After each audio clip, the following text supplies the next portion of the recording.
Most people think of Vikings as savage raiders who grabbed whatever sharp object was lying around.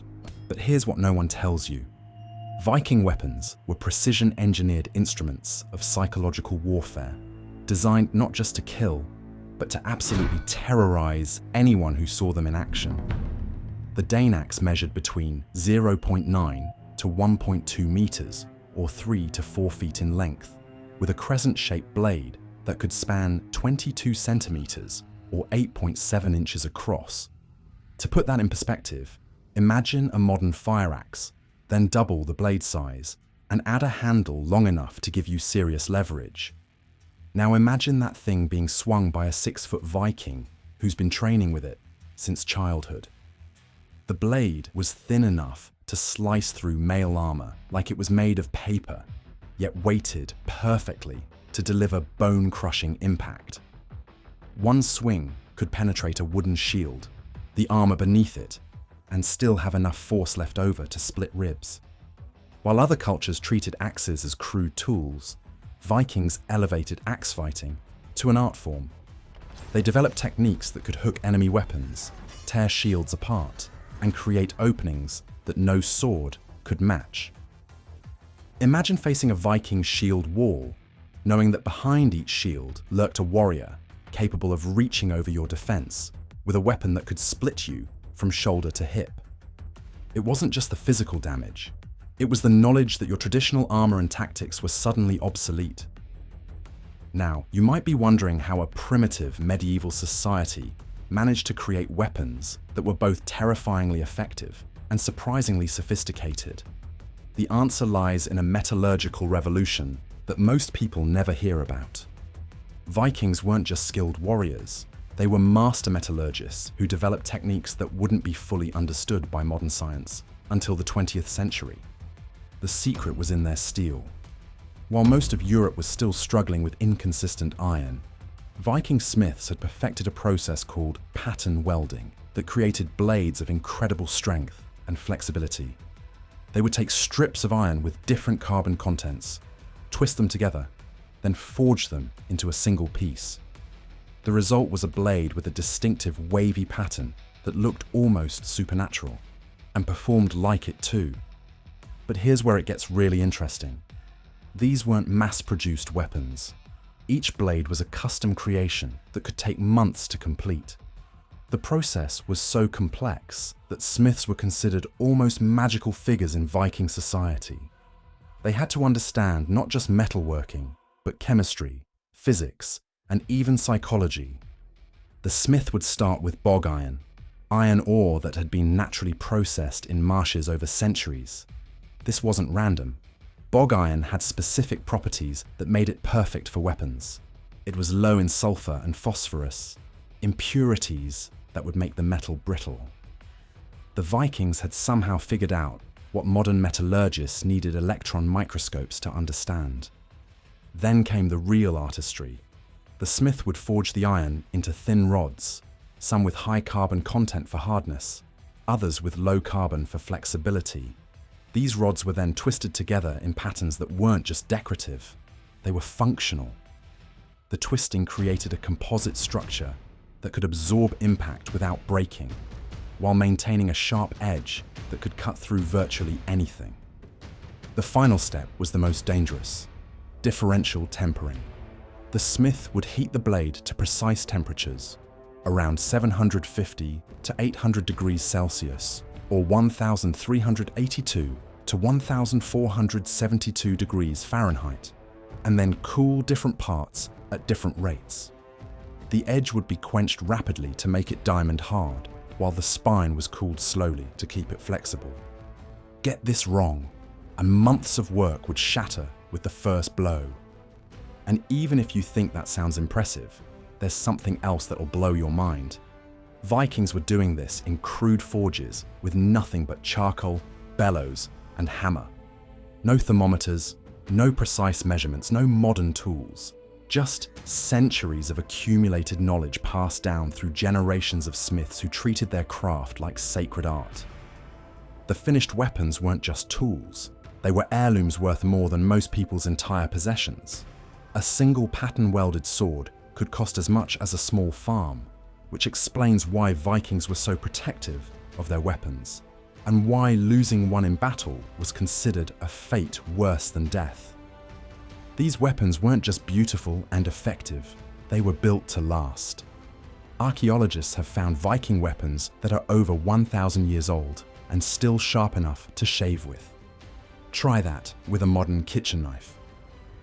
You've probably seen movie Vikings swinging around massive two-handed axes, roaring as they charge into battle.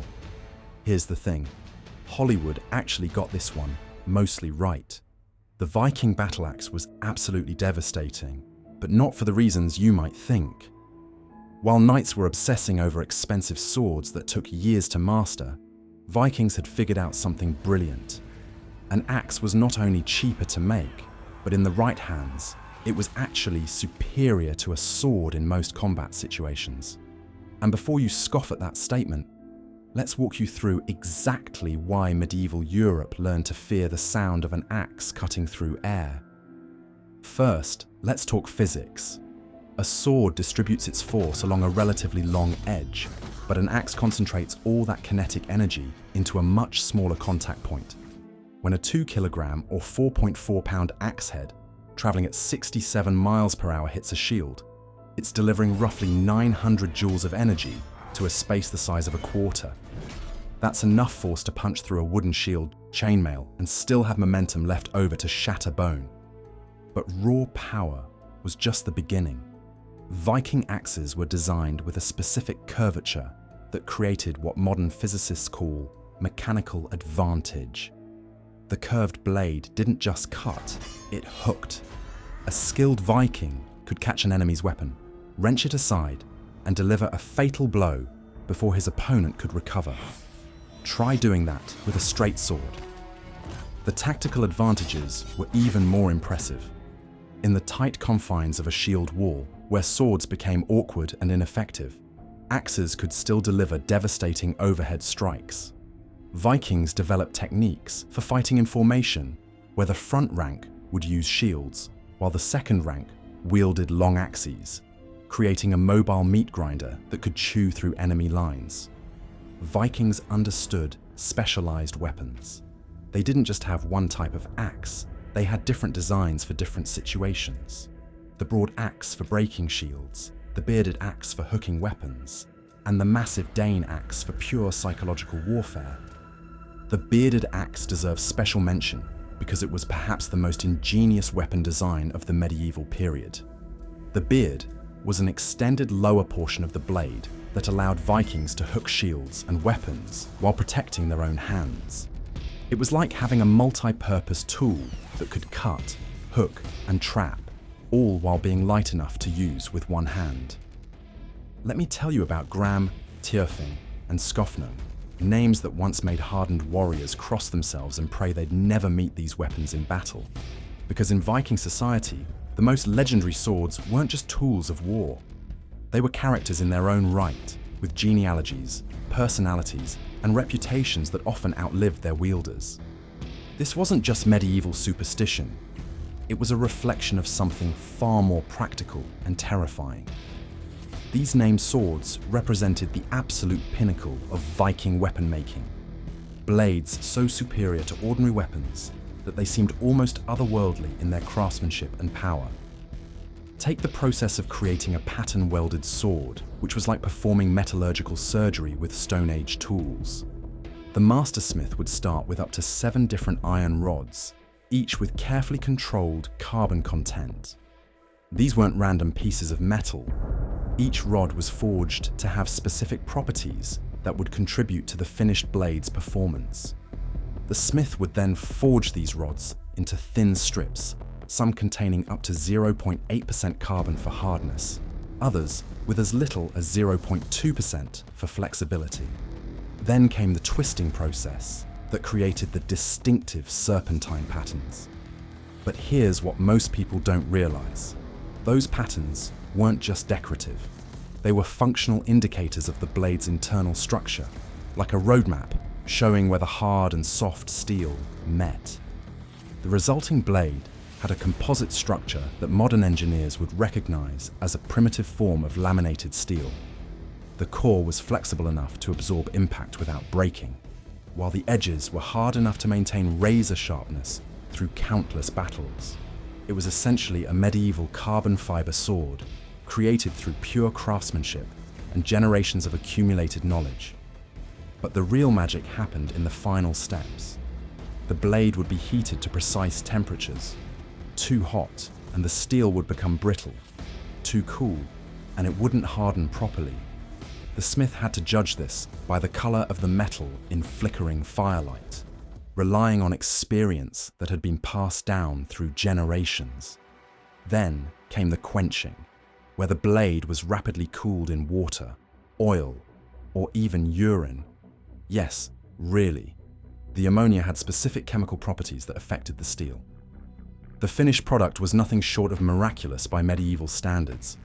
A pattern-welded sword could cut through ordinary iron weapons like they were made of tin. The blade would flex without breaking, spring back to perfect straightness, and hold an edge that could slice through mail armor. This is why Vikings named their best swords and passed them down through generations like family heirlooms. A weapon of this quality wasn't just expensive, it was irreplaceable. The knowledge to create them was held by a handful of master smiths, and the process was so complex that even experienced craftsmen failed more often than they succeeded. The social implications were staggering. In a society where your survival depended on your ability to fight, owning a superior weapon meant the difference between life and death. A warrior with a pattern-welded sword didn't just have a better tool, he had a decisive advantage that could turn the tide of any personal combat. And if you think the Vikings were being dramatic about their weapon obsession, consider this. Modern metallurgists studying these ancient blades have found that some Viking swords contained steel that was actually superior to what was being produced in Europe as late as the 18th century. These weren't primitive tools, they were technological marvels that represented the absolute peak of pre-industrial metallurgy. While everyone obsesses over Viking swords and axes, there's one weapon that actually dominated Norse warfare, and it's the one that gets the least attention. The spear, ubiquitous, practical, and devastatingly effective in ways that weren't immediately obvious. Here's what most people miss about Viking spears. They weren't just sharpened sticks. These were precision-engineered killing machines designed specifically for the unique challenges of naval combat, where one wrong move could send you plunging into icy water while wearing 30 pounds of gear. Picture the cramped deck of a Viking longship, maybe 2 meters or 6.5 feet wide at most, packed with 30 warriors and their equipment. Now imagine trying to swing a sword or axe without hitting your own crew. Suddenly, a 2-meter spear with a 30-centimeter or 12-inch leaf-shaped blade starts looking like the smartest weapon choice possible. But the real genius was in the versatility. Viking spears weren't just thrusting weapons. They were designed for slashing, hooking, and even throwing. The broad, leaf-shaped blade could deliver cuts that were nearly as effective as a sword, while the pointed tip could punch through mail armor with surgical precision. It was like having a sword, axe, and javelin all rolled into one. The tactical advantages at sea were overwhelming. When Viking ships closed for boarding action, the crew would form up with spears, creating a bristling wall of steel points. Enemy sailors trying to leap from ship to ship would find themselves facing a forest of spear tips, each one capable of skewering them mid-jump. It was medieval area denial at its finest. And here's the part that really showcases Viking tactical thinking. They developed specialized naval spear techniques that had no equivalent in land warfare. The ship-killer thrust was designed to punch through the wooden planks of enemy vessels below the waterline. A coordinated spear attack could literally sink a ship by turning it into a colander. Even more impressive was how Vikings adapted spear tactics for different situations. In river raids, they could use spears to push off from banks and obstacles while maintaining combat readiness. During beach landings, spears became walking sticks that could support warriors in full armor crossing treacherous terrain. On land, they could be planted in the ground to create instant fortifications. The construction itself was a marvel of medieval engineering. The spearhead was socketed, meaning it fitted over the shaft rather than being attached with a tang, which created a stronger, more durable connection. The socket was often reinforced with iron straps that extended down the shaft, preventing the head from being chopped off in combat. But perhaps the most telling detail about Viking spears is this. When archaeologists excavate Viking graves, they find spears in 85% of warrior graves burials, compared to only 15% containing swords. The spear wasn't just a weapon, it was the weapon that built the Viking Age. After everything we've covered, the engineering marvels, the tactical innovations, the brutal effectiveness, there's one Viking weapon that was more powerful than all the rest combined. It couldn't be forged, couldn't be wielded, and couldn't be stolen. It was their reputation, and it was absolutely devastating. By the 9th century, the mere rumor of Viking ships on the horizon was enough to make entire coastal populations flee inland. This wasn't just fear of physical violence, it was systematic psychological warfare that Vikings had perfected over generations. They understood something that modern military strategists are still studying. The most effective weapon is often the one that makes fighting unnecessary.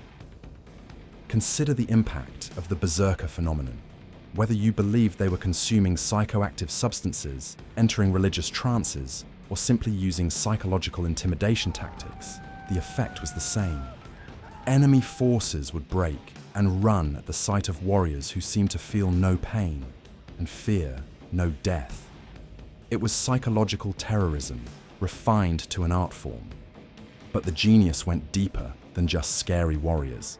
Vikings had weaponized uncertainty itself. Their hit-and-run tactics, unpredictable raid patterns, and ability to appear anywhere there was navigable water created a climate of perpetual anxiety across medieval Europe. Coastal communities couldn't prepare for Viking attacks because they never knew when or where they would come. The longship was as much a psychological weapon as a transportation device. Its shallow draft meant Vikings could sail up rivers that seemed safe, appearing hundreds of miles inland where no one expected seaborne raiders. The sight of a dragon-prowed longship emerging from morning mist was enough to make medieval chroniclers reach for supernatural explanations. Vikings also understood the power of selective brutality. They weren't mindlessly violent, they were strategically violent. Certain targets would be completely destroyed as object lessons, while others would be left deliberately untouched to spread stories of Viking capabilities. It was a calculated campaign of psychological conditioning that made future raids easier and more profitable. The naming of weapons and the cultivation of warrior reputations served the same purpose. When word spread that a particular Viking carried a legendary blade or had survived impossible odds, it created a force multiplier that made individual warriors seem larger than life. Enemy combatants would hesitate, doubt themselves, and make fatal mistakes when facing someone with that kind of reputation. Religious and cultural factors amplified the psychological impact.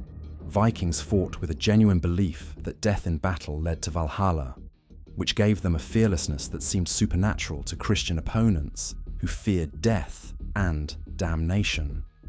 This wasn't just bravado, it was a fundamental worldview that made Vikings genuinely more dangerous in combat. Even after the Viking Age ended, the psychological impact persisted for centuries. Coastal fortifications built specifically to defend against Viking raids remained active long after the threat had passed. The word Viking itself became synonymous with sudden, unstoppable violence. The Vikings understood something that modern warfare has largely forgotten.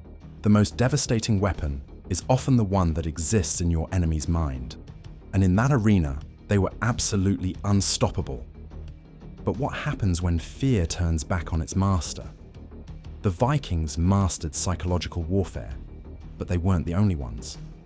Across the dark forests and stormy coasts, there were others. Tribes so fierce, so unpredictable, that even seasoned Norse warriors hesitated to face them. Click here to uncover the forgotten tribe that even the Vikings feared.